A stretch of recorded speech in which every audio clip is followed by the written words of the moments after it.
श्री शिव महापुराण भाषा द्वितीय रुद्र संहिता 13वां अध्याय। भक्तजनों, हर हर महादेव। स्नान और आसन पद्धति। ब्रह्मा जी बोले, ऋषियों, अब इनके आगे सर्व काम और सुखदायक ब्रह्म शिव जी की उत्तम पूजा विधि को कहता हूँ। ध्यान देकर सुनो। ब्रह्म मुहूर्त में उठकर पार्वती सहित शिव जी का स्मरण करें और भक्तिपूर्वक हाथ जोड़कर उन्हें सिर झुकावें तथा इस प्रकार प्रार्थना करें, हे देवेश, मेरे हृदय में शयन करने वाले, अब आप उठिए उठिए। हे उमापति, आप उठिए और ब्रह्मांड का मंगल कीजिए। धर्म में मेरी प्रवृत्ति और अधर्म में मेरी निवृत्ति कीजिए। हे महादेव, मैं तो आपका प्रेरक ही हूँ। ऐसे भक्ति के वाक्य कहकर गुरु के चरणों का स्मरण कर शौचादि क्रिया से निवृत्त हो मिट्टी और जल से देह को शुद्ध कर दातान करें।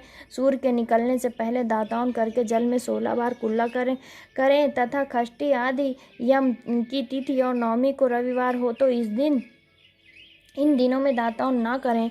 नदी अथवा घर में यथा समय स्नान कर लें। वे देश काल के अनुसार स्नान करें। रवि, श्राद्ध, संक्रांति तथा ग्रहण, महादान और तीर्थ तथा व्रत के दिन गर्म जल से स्नान न करें अथवा अपवित्र होने पर भी गर्म जल से न नहावें।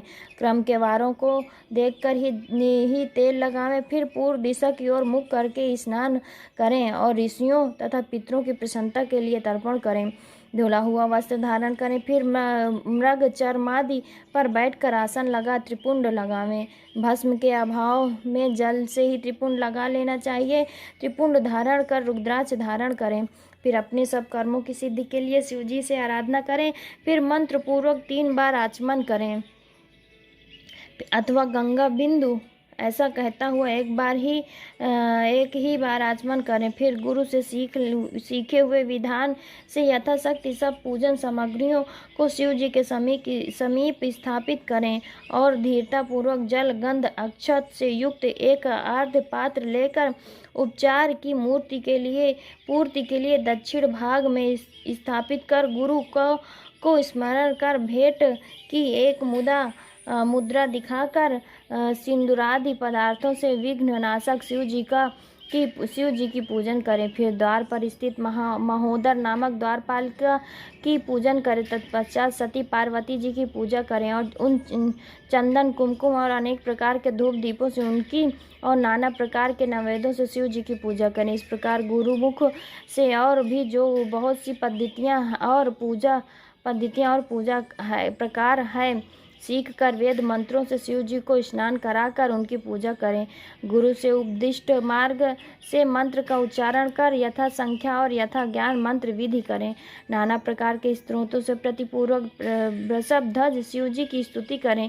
फिर धीरे धीरे शिव जी की परिक्रमा करें। फिर साष्टांग दंडवत कर इस मंत्र से भक्तिपूर्वक पुष्पांजलि अर्पित करें और कहें, हे शिव जी, मैंने ज्ञान से अथवा अज्ञान से जो आपकी जो कुछ भी पूजा की है वो सब आपकी कृपा से सफल होवे। हे शिव जी, मेरे प्राण और चित्त सदा आप में ही हैं।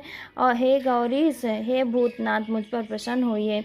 हे प्रभु, मैं आपकी शरण में हूँ। ऐसा कहकर पुष्पांजलि अर्पित करें और कहें कि हे प्रभु, अब आप अपने परिवार के सहित अपने स्थान को जाएं और हे नाथ, मेरी पूजा के समय फिर आप इसी स्थान पर आ जाइएगा।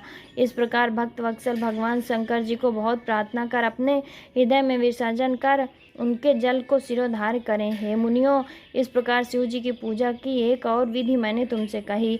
अब आगे क्या सुनने की इच्छा है वो भी कहिए।